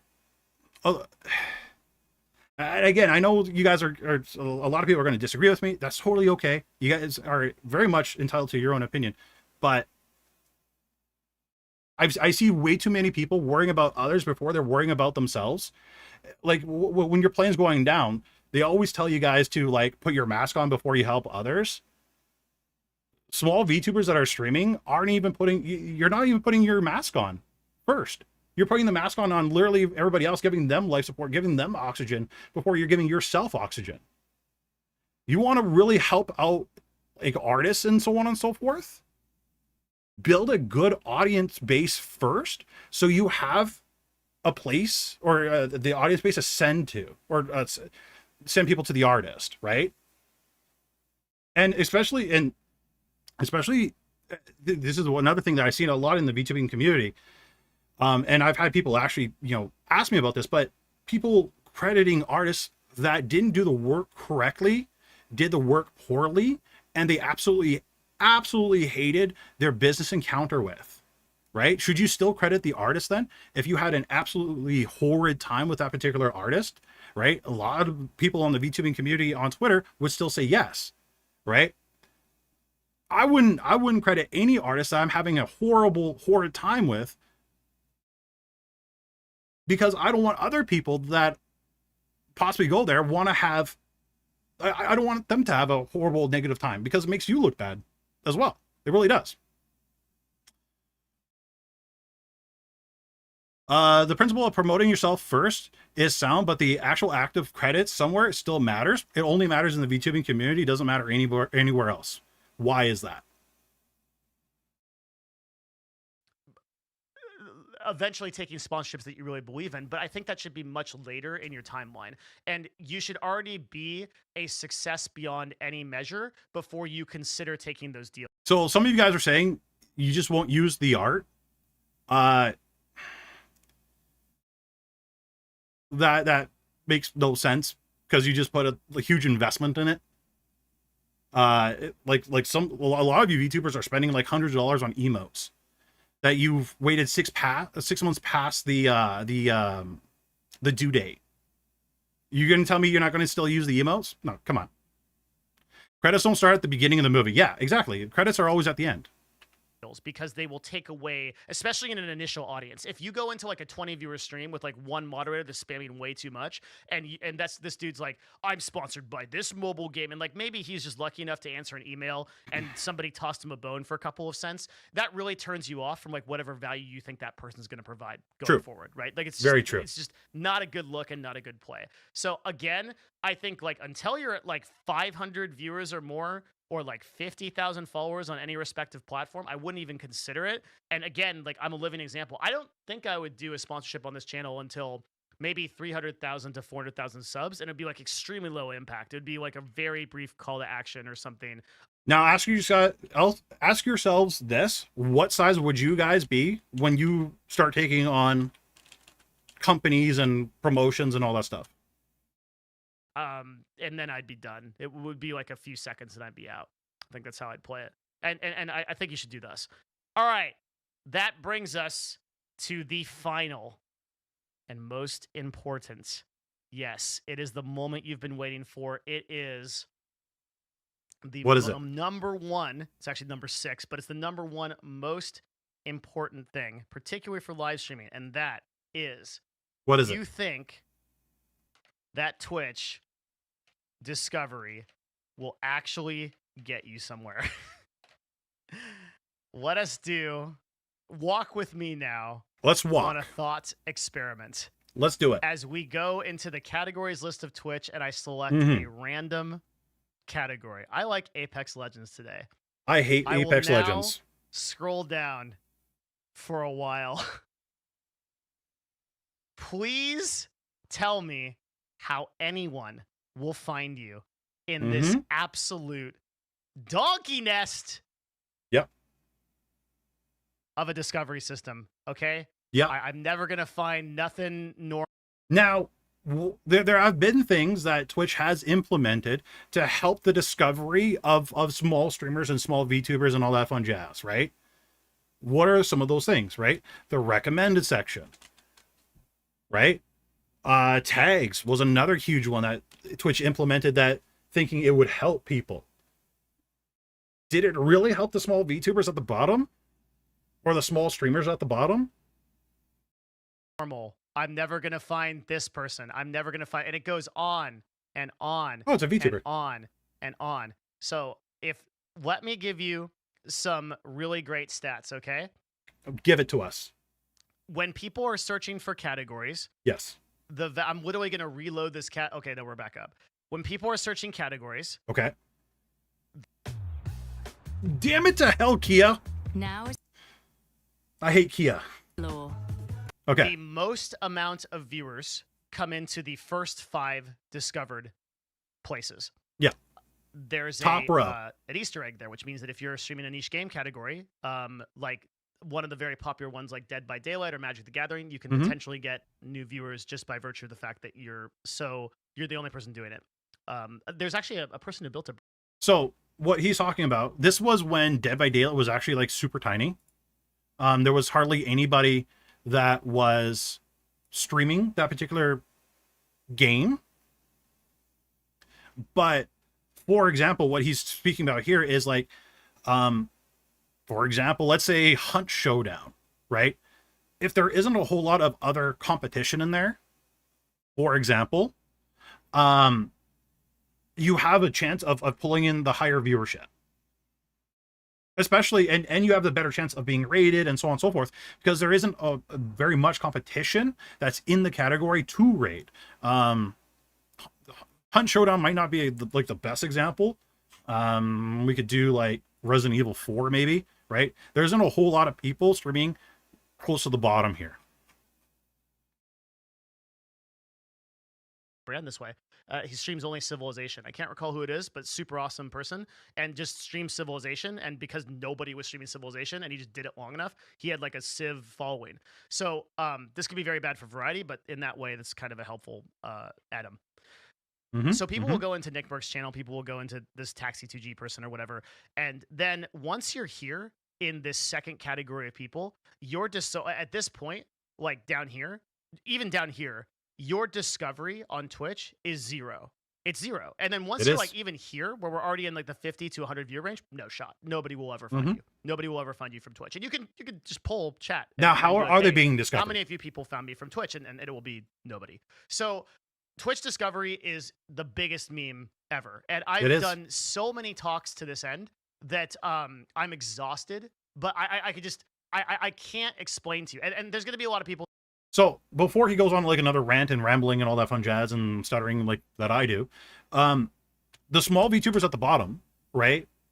Between 1 and 20. Go watch, and we've done it on stream reviews and so on and so forth. How many of them actually have a YouTube channel? How many of them have TikTok? How many of them have Instagram? And also, how many have Twitter? Right? A lot of you guys wouldn't have Twitter unless I was hounding you to have Twitter. A lot of you wouldn't have YouTube unless I was hounding you to have YouTube. So people that aren't part of our community, go check them out. Go see how many of them actually have content that exists on another platform other than Twitch.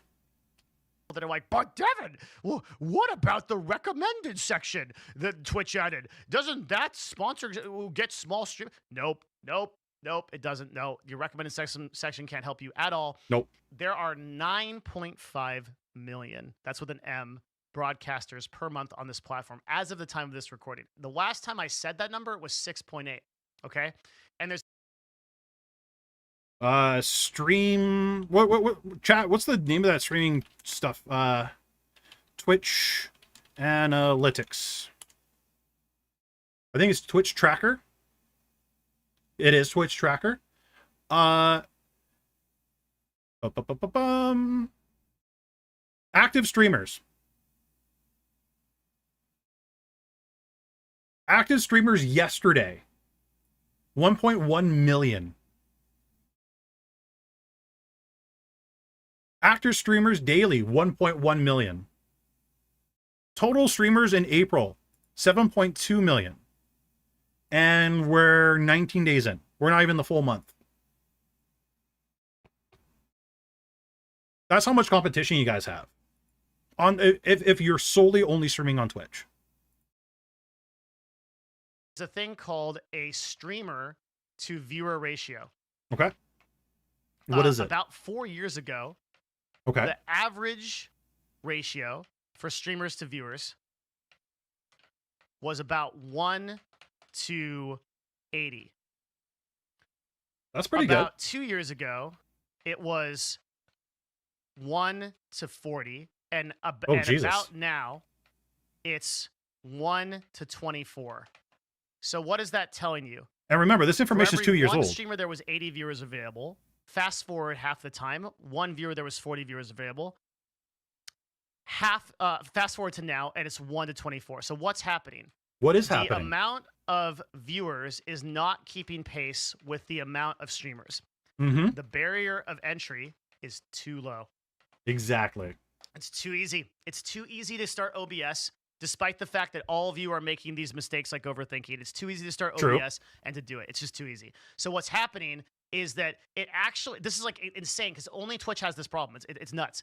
It's actually harder to onboard a dedicated power user to Twitch than it is to get a person to stream. It's easier to stream. What that means is for you to actually like become a user on Twitch, log in, learn the emote system, watch and subscribe to people. That's a harder onboarding process than just downloading OBS and clicking the start streaming button. And for that reason, there's 9,500,000 broadcasters that click the start streaming button a month and they stream for approximately an hour. That's a horrifying statistic. And what it means is that there is essentially no system that Twitch can build. And we'll write this down. There is essentially no system that Twitch can build. Okay. That allows for discovery of most people or even some people. Now, chat, how do most people on Twitch get an audience? Right? Other than making content on YouTube and so on and so forth.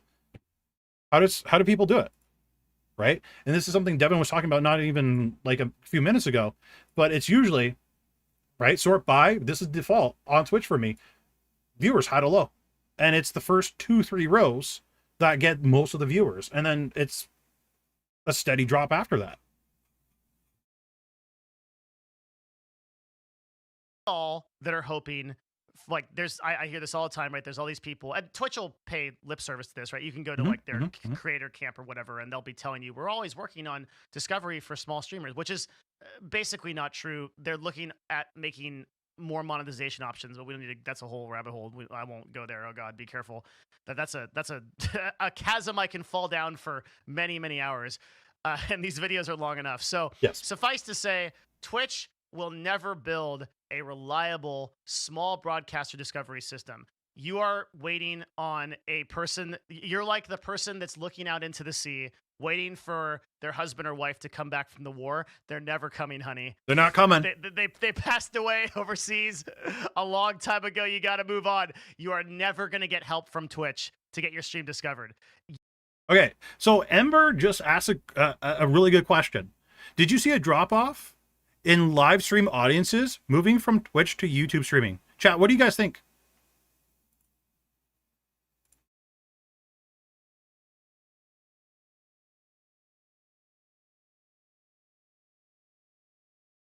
By the way, I'm still mad that that person has VTuber Senpai.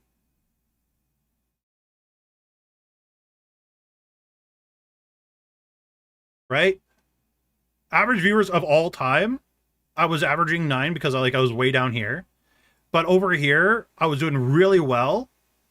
And 20, right? 24. How many people are watching me now?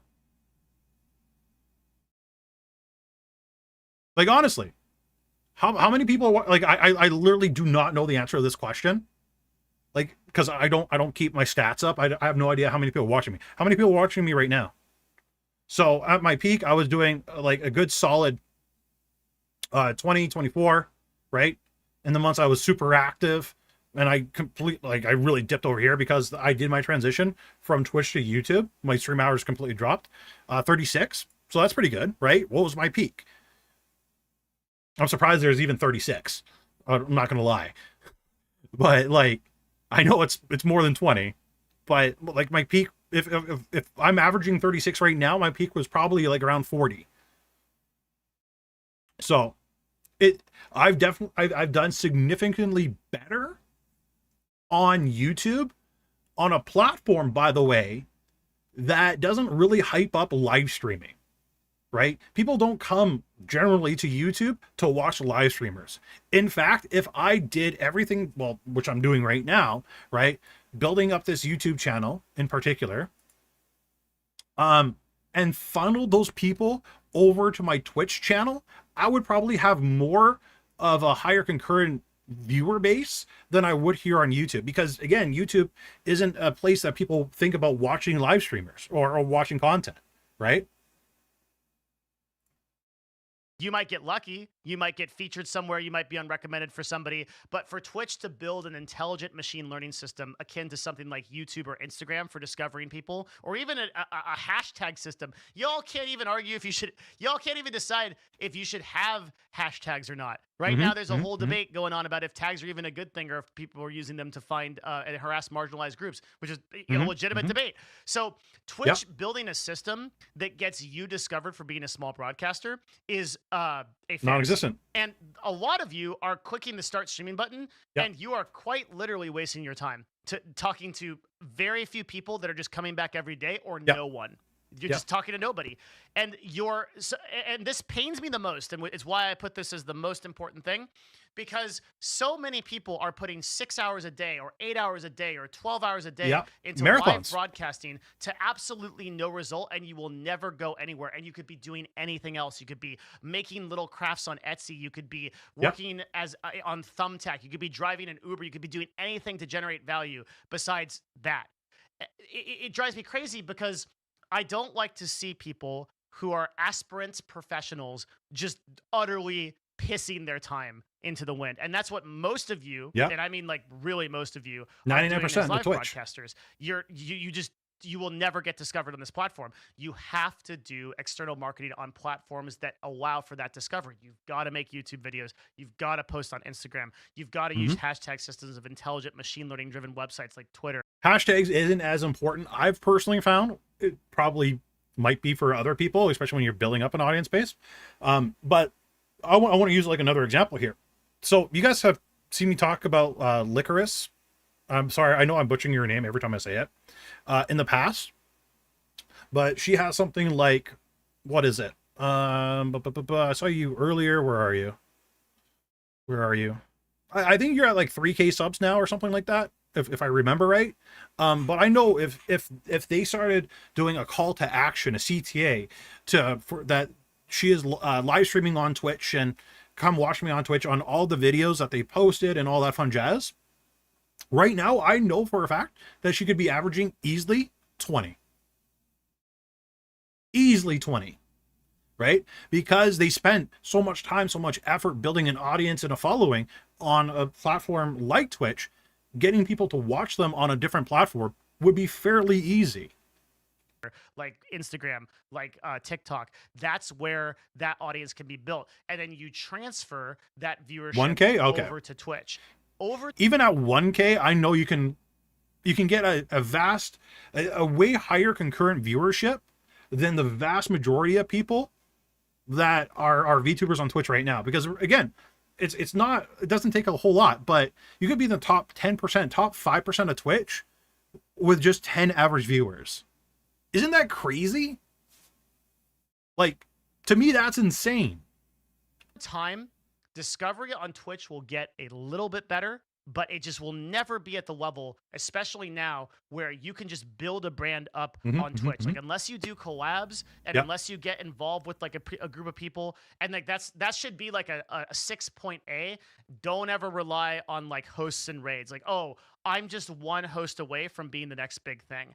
Same thing with collabs. The adoption rate of new viewers to your stream is abysmal on hosts and raids, to the point where I don't even consider them a legitimate marketing tactic on Twitch. I don't even think hosts and raids are worth ever considering about.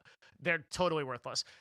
But yet we got tons and tons and tons and tons and tons and tons and tons of VTubers that think about, or thank people who host and raid them and so on and so forth, which is totally fine, right? But they always think about who they're going to host. They're always thinking about who they're going to raid. They stress about their hosts. They stress about their raids and all that fun jazz. Now, hosting isn't a thing anymore on Twitch. It's mostly raids, because hosting was literally useless. But like, honestly, unless you're able to captivate that audience, because remember, I've talked about this in the past, right? How much time do you guys have to captivate a raid? Like, people that are coming in from a raid, 30 seconds. You have 30 seconds to captivate anybody that is literally showing up to your live stream. If you cannot captivate people in the first 30 seconds, you're going to have an immediate 50% drop off, right? The 20 or the 25% that out of that 50% are people that are just lurking and have you on another window, not realizing that you know, were just raided and they were swapped from one streamer to another. Right. And you guys have seen it when I've rated people on Twitch, for example. I've seen, you know, people stream with like 5 average viewers, will do a raid, it'll jump up to 20, and then it'll go back down to 5 within a couple of minutes because the person I rated was completely ignoring chat. Didn't acknowledge the raid, didn't acknowledge the new people talking. And you know, cross-platform raids are super hard, but they didn't acknowledge the tons of people saying hello to them. You too, King. Thank you for stopping by. Yes, you can pick up some followers from them. The stickiness, like, those people are not your viewers. They didn't come to you because you provided them value. They came to you because somebody provided them value and that person they like recommended you. Which, True. Sure, that's a warm lead, right? But it's not a close. It's not, if you know anything about sales, that's not a close. That means that you then have to demonstrate that value to them. Yes.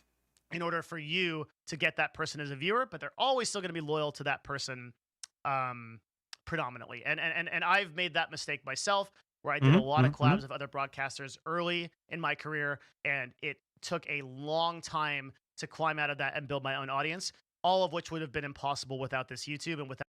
And another thing to think about, chat, and I know I keep cutting you off, Devin, I'm sorry, but if that person's rating you, that means that they're sharing roughly the same time slot as you. So the people that they rated with last time, why are those people going to watch you over the original streamer that rated you? About these secondary forms of marketing that I've done, such as collaborations and podcasting. So you have got to get out of this mindset. If you, the broadcaster, it occurs to me that there's actually a lot of people that just listen to this because you're interested in the space and you don't create content at all and have no intention to. That's actually super awesome. And I'd love for you to leave a comment and let me know if like you're one of those people, because Sure. I think I know you're out there, but I'm like not sure how many of you there are. It's super cool though that there's people that just listen to this for like the marketing and media talk, because that's why I do it too. I don't even create live stream content right now. Neither do I. I'm interested in the subject. I don't So stream people ever. like that. That's really neat, and it's nice to meet you. Nice to meet you. That's that aside, right? Yeah, a lot of people are living in a fantasy world where, and unfortunately, it's like it's like it sucks because you could be doing anything else to generate value, but you're sitting on Twitch for even 4 hours a day, 3 hours a week, and you're just never going to produce results. Like, you'll just never get there. And there's a motivational speaker named Tony Robbins who has a. Okay, I don't think we need to keep going because I don't think he adds anything else and other than ads. But let me put this back to original size here real quick, chat. Sorry. Put that back to original, because we don't really need to watch the rest of the video. And I'll link the video to you guys so you can watch it yourselves if you want to, or go back to it.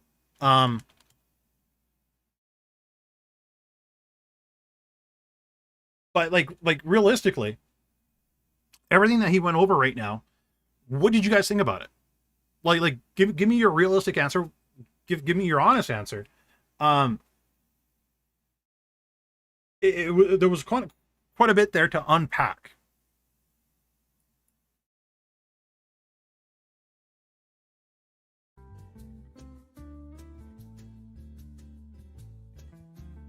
I was going to go on another complete tangent, but I stopped myself.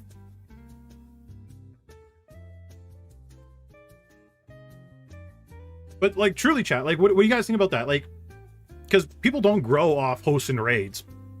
They really don't. And it connects back to, you know, not just like the overthinking, but like, what value do you provide to the people in number 4 here? What value do you provide to the viewer? To be honest, it sounds like the same thing you've been saying for months. It's literally been the same thing I've been saying for years, right? Now, again, if you guys disagree with me on like certain things like crediting, totally okay. We could all have different point of views. I still love you guys no matter what. But I really want all of you guys to just really reflect on everything that we just discussed today, that we've seen, that we've watched, and all that stuff and reacted to. And give yourself a hard look. What are you providing to people that are watching you? Like, a lot of you guys, I'm sorry to say, isn't providing anything. Very, very rare are you guys doing that. But only you can change that. Right? And that's kind of why we do stream review, or not stream reviews, channel reviews, right?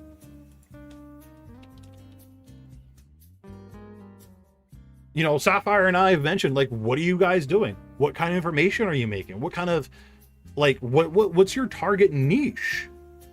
A lot of you guys are going around trying to hit every game possible or whatnot, but like, why are they watching you?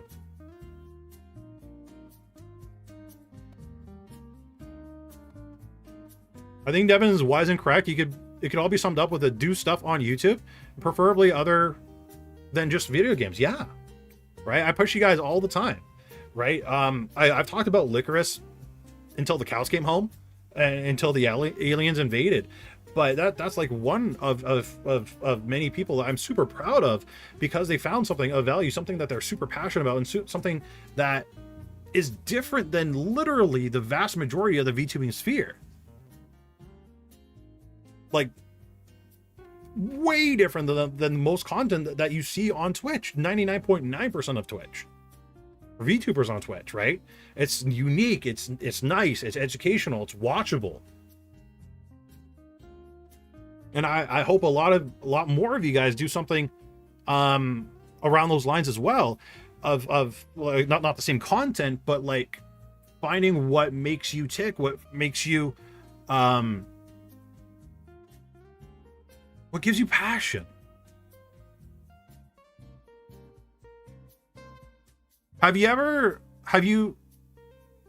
You have to think about the content you're making is interesting to more people than just yourself. Yeah.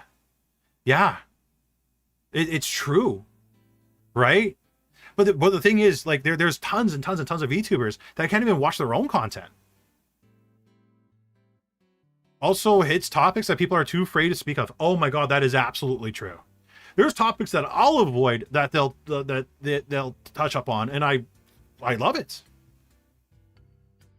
To be honest, I'm not quite sure what my value is as a streamer / content creator, but I feel like I provide an opinion and knowledge. An opinion and knowledge could be value, though, right? You know, you're into fashion, for example. You could provide an opinion and knowledge to the fashion, especially the VTuber fashion industry. You could make it an industry of assets and so on and so forth if you really wanted to, that nobody else is really doing right now. there isn't really anybody that's a super dedicated, and that's all they do on their YouTube channel is talk about just fashion for specifically VTubers. And when you choose, ask yourself what you can do for a minimum 5 to 10 years. Yeah, could I... Okay.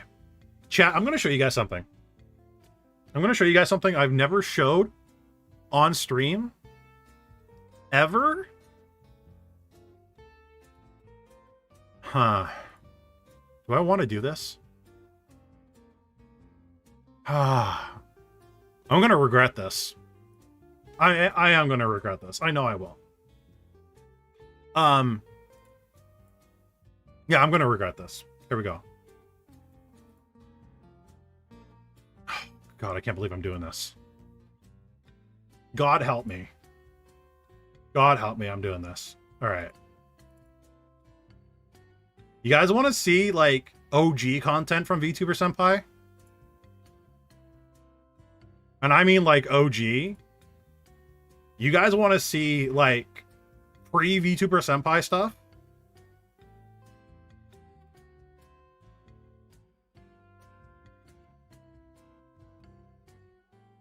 I'm not gonna pull up the videos for you guys to watch,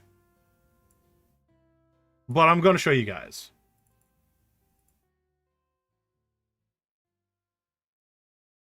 This down here was my first content. This is when I literally talked about like the Harris Heller discounted like type. It's literally this kind of stuff. The rough origins of origins. Right? I was doing this stuff because I wanted to be like Harris Heller, but I wasn't passionate about what I was creating.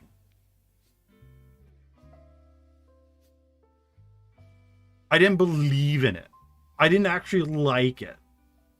I didn't actually believe in the message. And if you guys want to see or want to know what I look like, you can literally find it in a few minutes by just going to my Instagram. It's the old looking me. It's not current looking me. Thank God I've lost a lot of weight since then. But like that was like the Twitch me, right? That was the IRL me way back when. And again, it wasn't anything that I was passionate about. It wasn't anything that I was super proud of at the end of the day. It really wasn't. It's not something I saw myself doing for the next 2, 3, or even 5 years. What I was doing was chasing the viewers. Because Harris was doing it, and Harris was getting a lot of success, and Ashley Christ was doing it, and if you guys remember who Ashley Christ even is, because they haven't been around in a very long time, sadly. But I wanted to be just like them. I wanted to take their viewers and so on and so forth, right?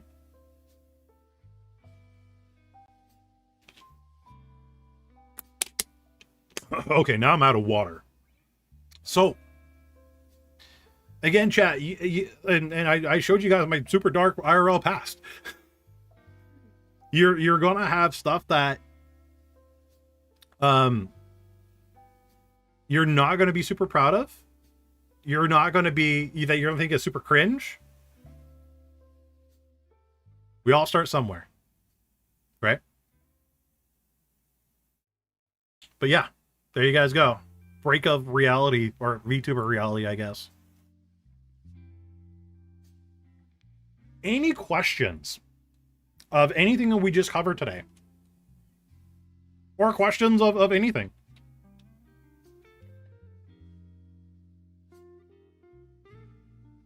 Once you stop chasing the viewers is when you start seeing growth, funnily enough. Yeah, I agree. Right? When I first started out, I had this horrible mentality of, and it's a mentality I tell you guys to chase sometimes.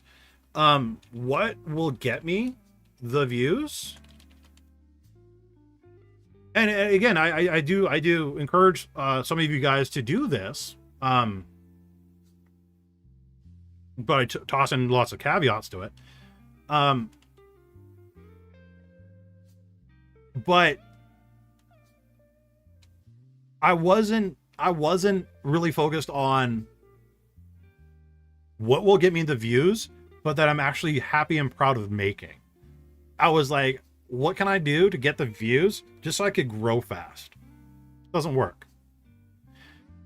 Quick question. For people who do art stuff but not educational, what is it that they provide, you would say? Is there a couple of channels that do just drawing stuff? Funny enough, I was literally talking to... Who was I talking to the other day about this? I want to say it was Starlight. I want to say it was Starlight. I saw this particular channel as my viewer, or somebody that subscribed to me, sorry. So this is specifically just an art channel that literally just does art. Now, they haven't made content in a little while. I'm going to pause Rayless's music real quick. No, I believe it was Starlight. But, like, look at this, chat.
Thing.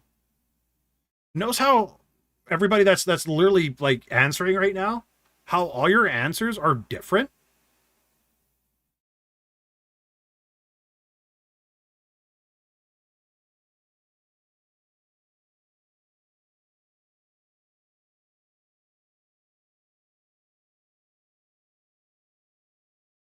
Starlight goes over all these like different tips and so on and so forth. So like literally, you guys should check out Starlight and watch her live streams, because she does a fantastic job talking about art and different techniques and so on and so forth. But like, this is literally somebody just doing a speed paint with music in the background. That's it. That's all. But it's invoking a different emotion for literally everybody. It really does. And especially like what kind of things you've gone through throughout the day, right? If you had a super hard, horrible day, somebody passed away that you were really close to, sometimes videos like this can give you a sense of relief. Sometimes it gives you like a sense of purpose. Sometimes it gives you a connection, especially if it's something like, you know, that person that, for example, and this is horrible, but like this is an example I'm going to use, like the person you were close to passed away and they were really into cats, and then this shows up in your feed, and this reminds you of that particular person that loves cats, right? So I'm hoping that's kind of like a good example for you guys. I hope. Back to Rayless's amazing DMCA free, copyright free music. Make sure you guys check that out. You know, Cat Records by Rayless. And check out Starlight. Like Starlight, again, chat makes fantastic content about art. So if you guys got questions and so on and so forth about art, like go check out Starlight. Like she is a fantastic Kitsune? Fox? Not dog. Fantastic person. Creature. Fantastic moderator. I'm sorry, I keep forgetting your species, Starlight. I apologize. But seriously, go check her out. She's a fantastic content creator. Uh, but also chat, like don't like try to copy what Starlight's doing or other people, right? Put your own twist on these things. Put your own thing on it, right? Make it your own. Make it you. So when people are scrolling by and scrolling through the YouTube homepage, your stuff is recognizable. So it's kind of like ASMR. Yeah, for sure. It's kind of like the lo-fi music that you guys see all the time. Kitsune Fox. Okay, thank you. Again, I apologize, Starlight. I am super sorry. But it's like the people that listen to lo-fi, right? We see those lo-fi channels on YouTube, like Lo-Fi Girl. Are people listening to Lo-Fi Girl because she has like the most amazing tunes all the time? No. They're listening to her music because it's something in the background.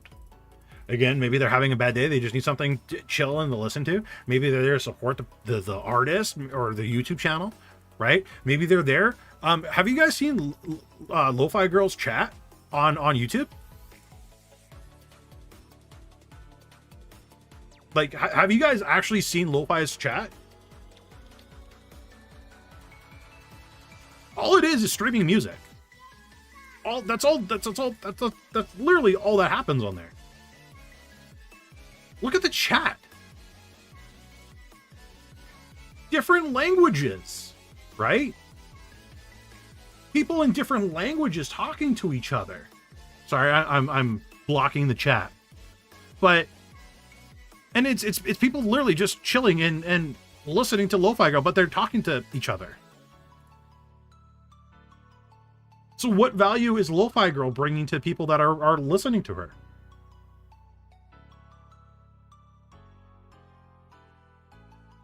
Right? People saying hi, hello, speaking Arabic, speaking Spanish. I don't know if that's Spanish, right? But it's a chill place just to hang out. So your streams, your VODs can provide different values for a lot of different people, but I'm just trying to like plant the seed in your guys' brain, I guess. Yeah, sense of union. Union, like the Ferengi say. All right, back to Rayless. Oh, whoops. Rayless is back on. Never mind. Or was already on. So, chat, like, I'm gonna assign you guys homework. If you choose to do the homework or not, entirely up to you. But I'm gonna ask you guys next Friday. What sense of value do you have that you think you're giving to your viewers? What are you doing that's different than others? Right? I appreciate that you're okay with cross chat in your chat. I know that tilts some streamers. Yeah, okay. That's one thing I okay. Okay, I gotta talk about this real quick. Because that's another thing I see that ticks off a lot of VTubers, especially small VTubers.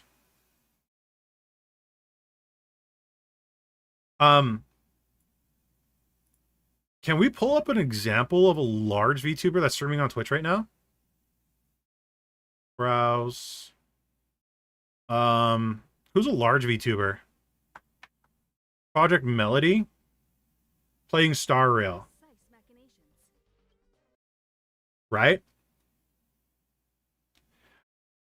Is the vast majority of people talking or reacting to what Project Melody is saying? Pretty much, yeah. I would say so. But are people talking to each other in chat? Yeah. And that's the one thing I prefer people to do, especially if you guys are watching my live streams. I like it when you guys talk to each other, because maybe I don't have time to answer your question. Maybe I missed your question. I know I totally missed some of your guys' questions as we were reacting. I do apologize for that. But I think cross chat is a great way to build a viewership, build a community, but wanting or having people to want to stay or care to stay, right? Not everything should be 100% focused on the streamer, right? And small VTubers don't really understand this because they want their chat to be 100% focused on them. It shouldn't always be 100% focused on you. Now, people shouldn't be advertising their streams. They shouldn't be advertising their streams at all in your stream, but they should be talking to each other a little bit, right? Another thing that's, like, for example, that's unique in my Discord that doesn't really happen a lot in other people's or other VTubers Discords. But like I've seen in small VTubers Discords where everybody wants people to talk to them and them only, to talk to the server owner or the main person of that Discord. Honest to God, chat, and my mods can contest this, how often do I actually talk in my own Discord? Right? It's like the second coming of Jesus. You guys are surprised I'm even saying anything to some of you, right? I see a lot of times, oh my God, VTuber Senpai's here. And, you know, is that a good thing? No, probably not. But I don't have to be in all your guys' conversations, right? I want a community. I want people to talk to each other. That's how you build a good community. I literally don't want to be the center of attention. Right? Is it VTuber Senpai's Discord? Absolutely. Right? It's there mostly for educational purposes. That's the purpose of it. But I want you guys to talk to each other. I want a community. I want when new people join my Discord to be able to jump into conversations. For the most part, it does happen. And yeah, I should probably talk definitely a little bit more. But again, I don't want to be the center of attention. That's why I have a more active Discord than the vast majority of people out there, because I let you guys talk to each other. And I've seen so many Discords where if the streamer doesn't talk, because again, they're the center of attention, nobody talks in the Discord until the streamer says something. I don't want that. I don't want that.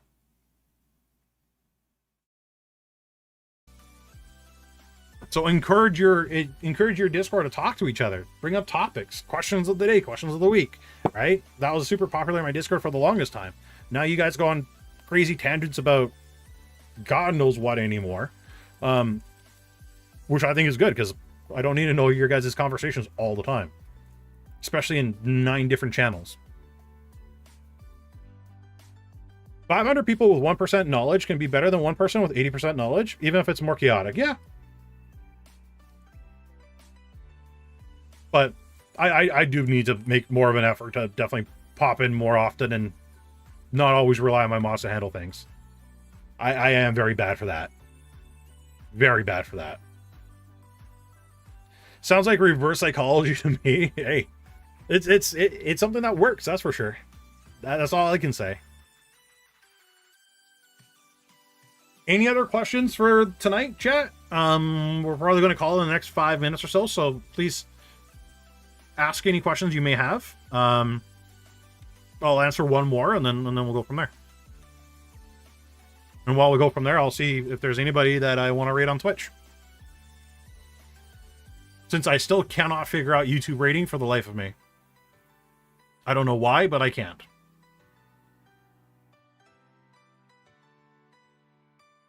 Actually, I found somebody to rate on Twitch. Interesting. I will not be able to say their name because that is too complicated. No worries, Seed. No worries. And again, chat, you guys don't have to agree with absolutely 100% of everything I stated, right? Again, this is just my opinion. Everything I've stated during this live stream is my opinion. I'm hoping that you guys don't agree with everything I say. I don't want you guys to agree with everything I say. I want you guys to push back on things that I tell you. I want you guys to think for yourselves. I don't want an echo chamber. If you think I'm wrong, let's have a discussion. Let's talk about it. Let's see why I'm wrong, right?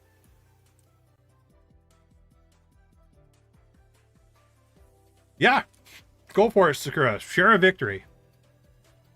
What's your opinion on joining small VTuber agencies? Kind of like what I was talking about in the beginning stream, which some of you guys will obviously have missed. I don't think anybody should join a small agency until you have something of value, right? So if you're somebody with 1 or 2 viewers, don't join an agency.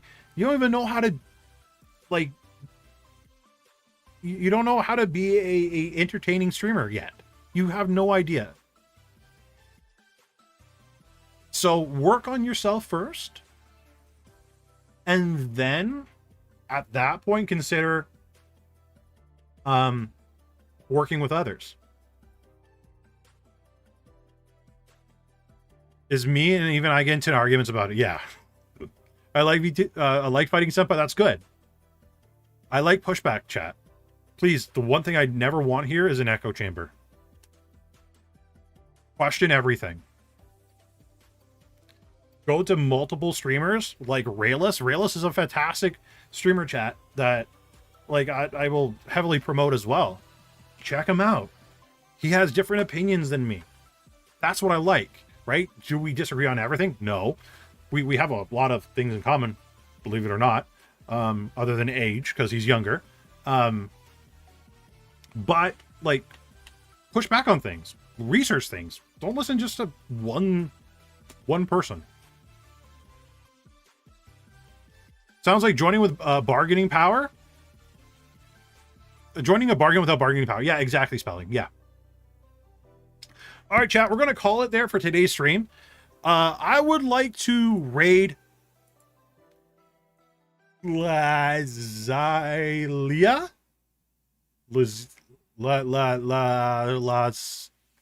You know what? I'm just dropping the name into chat. Go check them out. I'm sorry I butchered their name like horribly. They're playing Phasmophobia right now, which is a fantastic game. They're a fantastic streamer. Go give them a follow if you like their content. Give them your free Twitch Prime Pro sub if you like their content.